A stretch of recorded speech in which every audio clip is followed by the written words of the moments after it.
एक झरने के ऊपर बना एक मंदिर, जहां खीर खुद ब खुद देवी को अर्पित होती है, जहां पानी का रंग बदलता है और बताता है भविष्य की घटनाएं, जहां एक दिन माँ ने खुद कहा, अब मैं यहां नहीं रहूंगी। और कुछ ही महीनों में घाटी में वह हुआ जो इतिहास बन गया। क्या खीर भवानी मंदिर सिर्फ एक तीर्थ है, या देवी रागन्या स्वयं किसी आने वाले संकट की भविष्यवाणी करती हैं? आज की कथा में हम जानेंगे एक रहस्य जो समय से भी परे है। तुलमुल, कश्मीर घाटी का एक शांत गांव।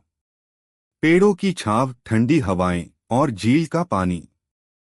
और इसी गांव में स्थित है एक रहस्यमय मंदिर, खीर भवानी, जिसे लोग क्षीर भवानी या रागन्या देवी के नाम से भी जानते हैं। लेकिन ये देवी कोई साधारण देवी नहीं थीं। कहा जाता है कि रावण स्वयं इनकी पूजा करता था। लंका में उन्होंने एक भव्य मंदिर बनवाया था, पर रावण का स्वभाव तमसिक हो चला था और देवी को रावण का घमंड पसंद नहीं था। उन्होंने लंका छोड़ने का निर्णय लिया और तब हनुमान जी ने उन्हें कश्मीर ले जाकर स्थापित किया, जहां आज खीर भवानी का मंदिर है। यह केवल स्थापना नहीं थी, यह एक चेतावनी थी। जहां धर्म रहेगा, देवी वहीं रहेंगी। मंदिर एक झरने के ऊपर बना है और इसी जलकुंड में होती है सबसे रहस्यमय घटना। पानी रंग बदलता है। कभी यह हल्का नीला होता है, शांति और संतुलन का प्रतीक। कभी हल्का पीला, संकट का संकेत। और कभी कभी यह पानी गाढ़ा काला हो जाता है, युद्ध, विनाश और संकट की भविष्यवाणी। 1947, 1986, 1990। हर बार जब कश्मीर संकट में था, मंदिर का पानी काला हो गया था।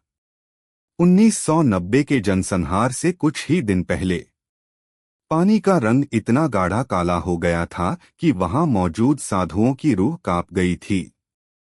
और देवी ने एक भक्त के माध्यम से कहा, अब मैं यहां नहीं रहूंगी। और फिर हुआ कश्मीरी पंडितों का पलायन। क्या आप जानते हैं कि इस मंदिर में खीर, दूध और चावल से बनी खीर देवी को खुद अर्पित होती है? कोई बेल नहीं, कोई पुजारी नहीं। भक्त थाल में खीर रख देता है और जलकुंड में बहा देता है। कहते हैं, यदि मन सच्चा हो, खीर गायब हो जाती है। देवी उसे स्वीकार कर लेती हैं और कभी कभी वही खीर वापस मिल जाती है, संदेश के साथ। मान्यता है कि देवी अपने भक्तों को संकेत देती हैं कि उनकी मनोकामना कब और कैसे पूरी होगी। कश्मीरी पंडितों के लिए खीर भवानी केवल एक मंदिर नहीं है, यह उनकी कुलदेवी का धाम है, जहां वे साल में एक बार जरूर पहुंचते हैं, चाहे कहीं भी हों। ज्येष्ठ अष्टमी को हजारों श्रद्धालु देवी के दर्शन करने आते हैं। पर क्या आप जानते हैं कि 1990 के बाद सैकड़ों परिवारों को मजबूरी में मंदिर छोड़ना पड़ा? पर मंदिर, वह आज भी वहीं खड़ा है, शांत, रहस्यमयी और प्रतीक्षा करता हुआ अपने भक्तों की वापसी का। कहते हैं, एक बार एक युवा पत्रकार मंदिर में रिपोर्टिंग के लिए गया। उसने वहां झील के पानी को कैमरे में रिकॉर्ड किया। कुछ घंटे बाद जब उसने फुटेज देखा, तो पानी का रंग धीरे धीरे नीले से काले में बदलता दिखा और आखिरी फ्रेम में एक स्त्री जैसी आकृति। वो स्तब्ध रह गया। वापस गया, कैमरा देखा, खाली। किसी ने नहीं छुआ था। मंदिर के पुजारी ने कहा, देवी को कैमरे में कैद करना संभव नहीं।